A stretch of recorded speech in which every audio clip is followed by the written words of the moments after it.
I seek refuge in Allah. I seek refuge in Allah, the all-hearing, all-knowing, from Satan,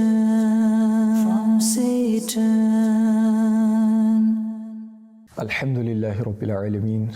والصلاة والسلام على سيد الأنبياء والمرسلين أما بعد فأعوذ بالله من الشيطان الرجيم بسم الله الرحمن الرحيم الصلاة والسلام عليك يا رسول الله وعلى آلك وأصحابك يا حبيب الله الصلاة والسلام عليك يا نبي الله وعلى آلك وأصحابك يا نور الله. Where there are many virtues and blessings of reciting durood upon the Messenger of Allah sallallahu alaihi wasallam, let's listen to this beautiful story. That there was a man and he was on his deathbed. He was going through the pangs, the time of death. He was close to dying. And his friend came to him and he said that I have heard that this time is very severe. The agonies and the pain and the troubles at this time are something which cannot be comprehended by anybody except the person who's feeling it. So tell me how you feel in this state. Tell me how the state of death is. And the friend replies that I do not feel any pain. I am not in any state of difficulty. And the friend was shocked to listen to this. He thought to himself and he said, how is it that you do not feel any pain?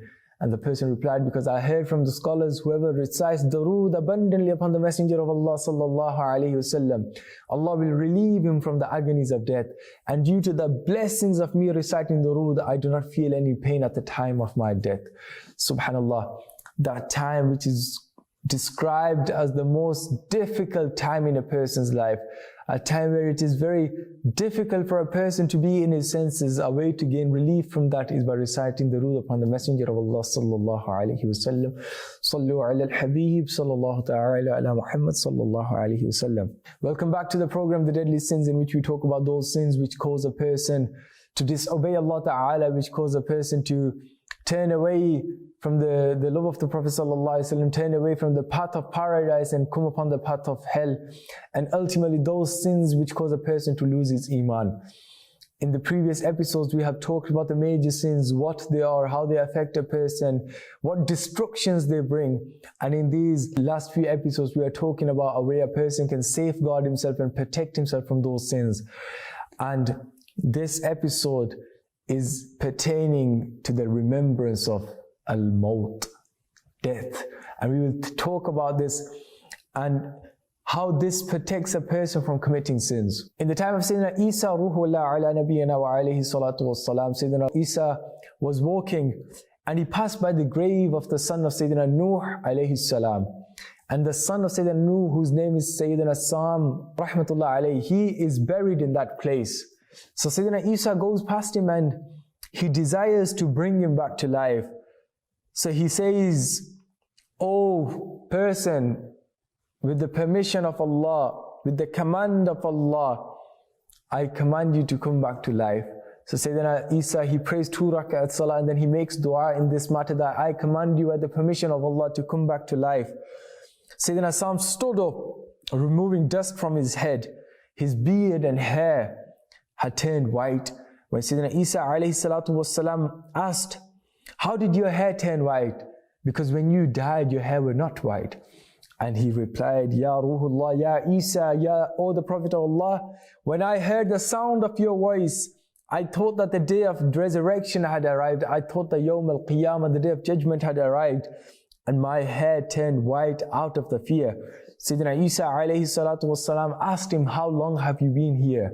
He replied, I was buried here 4,000 years ago, and even today I taste the severity and bitterness of death. Allahu Akbar. A person who was buried 4,000 years ago, and even to that day when he was talking to Sayyidina Isa, he could taste the bitterness and severity of death. Allahu Akbar. And remember, this was a pious person. He was the son of a Nabi. He was the son of Sayyidina Nuh alayhi salam.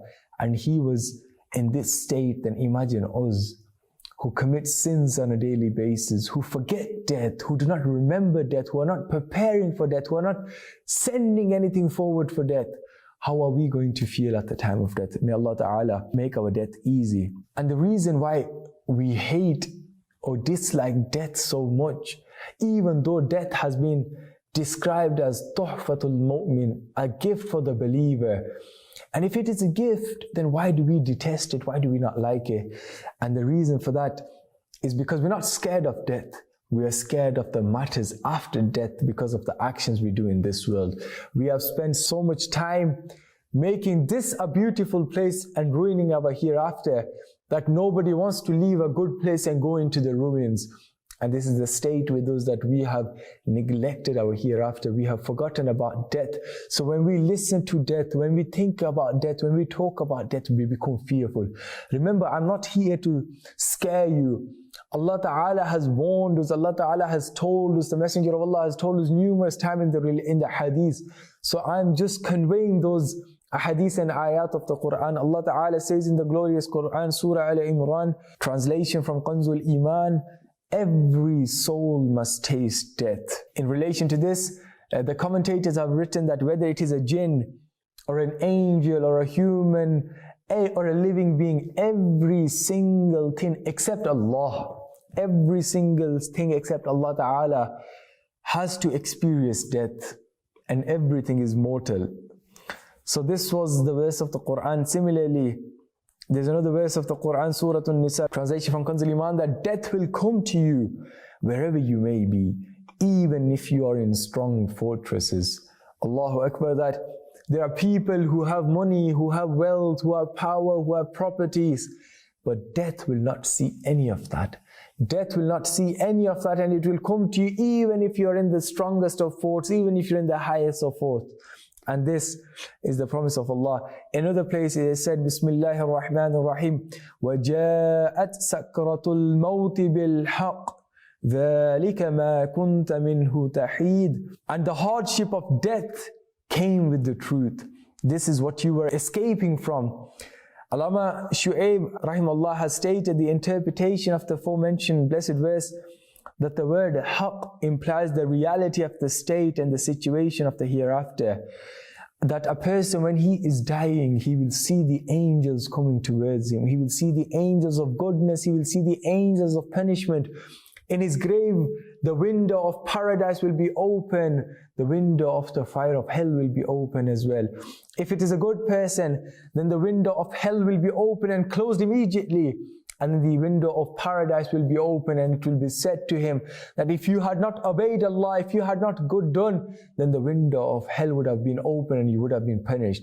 But because you are a good person, Allah Ta'ala is bestowing you with the bounties of paradise. And for a bad person, for a split second, the window of paradise is open and then it is shut.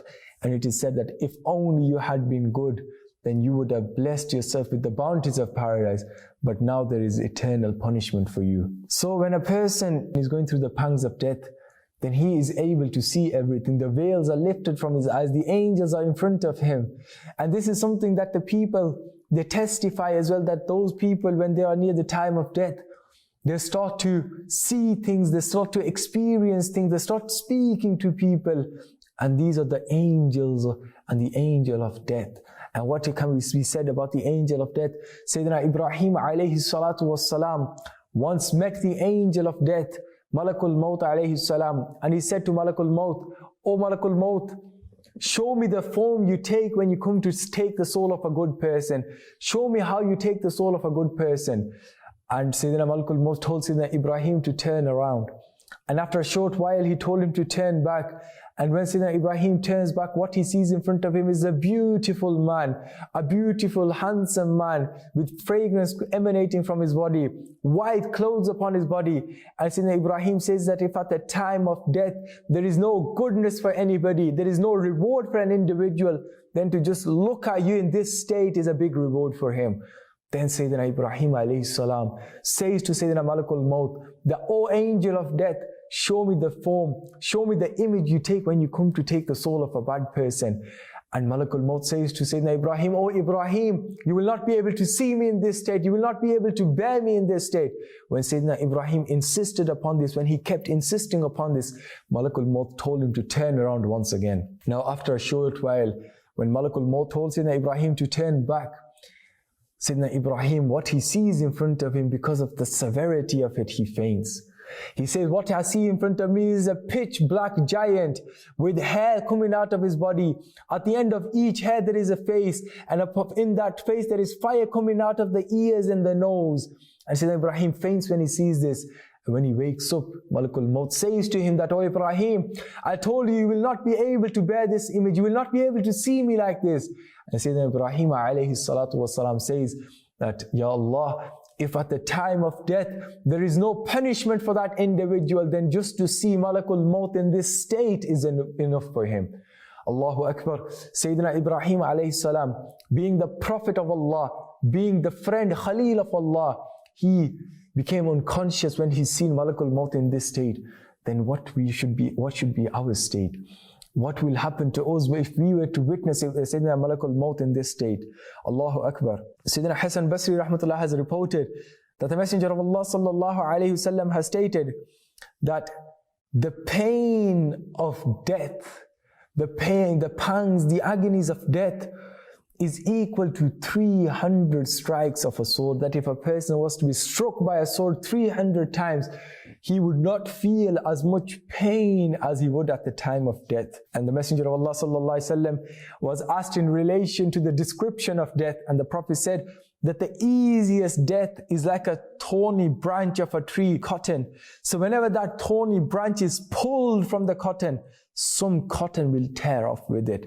The Messenger of Allah sallallahu alaihi wasallam visited a patient and stated, "I know what he feels, I know what he feels. Every single vein in him has been separately affected by the pain of death." Allahu Akbar. Look at the severity, look at the pain of death. Even the Prophet sallallahu alaihi wasallam in his final moments would get a piece of cloth, dip it in water and place it over his head, and he would say, "This is the pangs of death, this is the pain of death." Even the Anbiya had to go through this. Then we need to think that a person who is sinful, who is corrupt, who is disgusting, how will his soul be taken out? For some people, their soul will come out like water pours out of a cup, like water flows from a cup. This is how easiness it will be for them at the time of death. And for some people, they describe it as if a thorny branch is to be inserted inside them and twisted and pulled out. All the internals will fall out, and whatever remains, remains, and whatever comes out, comes out. And this is how they describe death. It has been stated in a blessed hadith, the Prophet ﷺ said that each pang of death, each pain of death is more severe than 1,000 strikes of sword. That if a person was to be struck by a sword 1,000 times, he will not feel as much pain as he does at the time of death.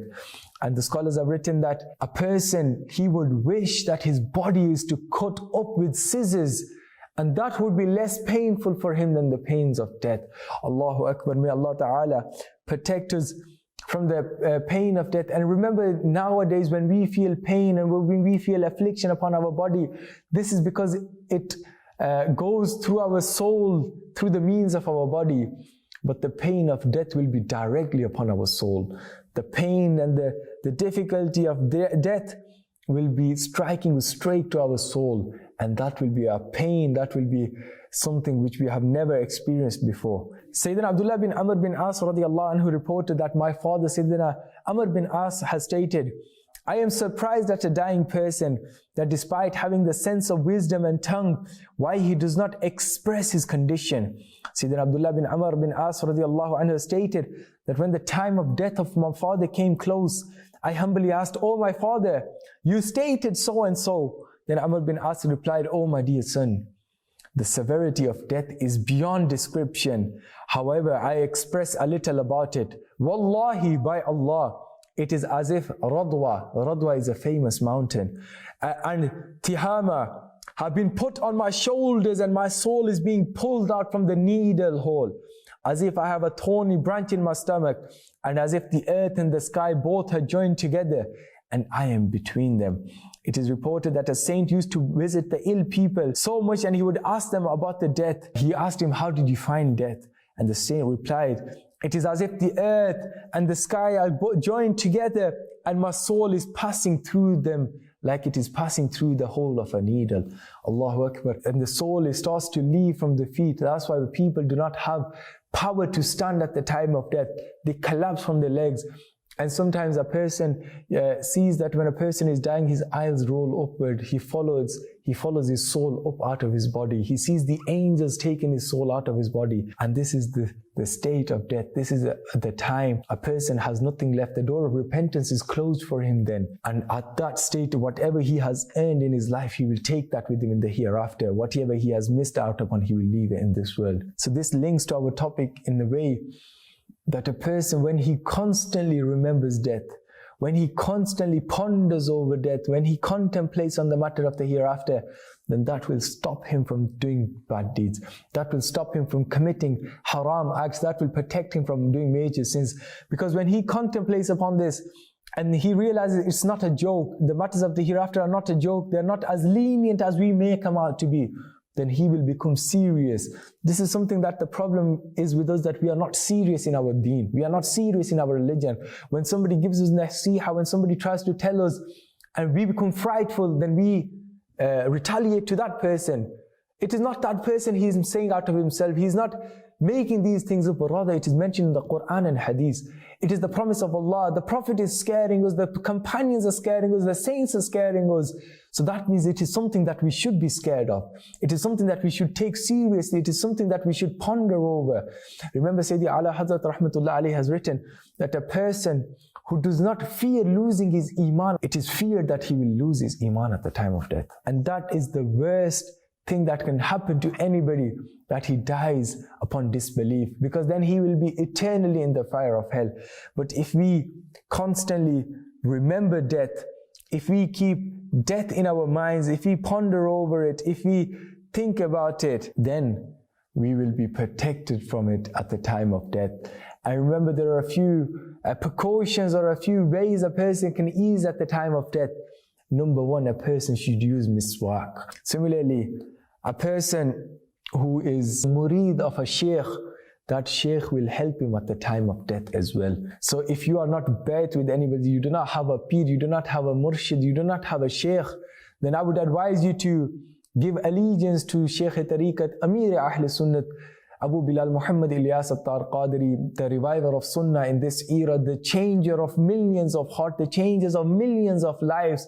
So many people have accepted Islam upon his hand, and this is something which can also protect you from major sins. Being ba'a, having somebody protecting over you, having somebody looking over you. And this concludes our program of deadly sins. May Allah subhanahu wa ta'ala forgive any major mistakes and any minor mistakes that we have made. May Allah ta'ala forgive all of our sins. May Allah ta'ala keep us in His safeguard and protect us from any sins. Ameen bijahin Nabi al-Ameen wa sallallahu alayhi wa sallam. Sallu ala al-Habib sallallahu ta'ala ala Muhammad sallallahu ta'ala alayhi wa sallam. I seek refuge in Allah. I seek refuge in Allah, the all-hearing, all-knowing, from Satan.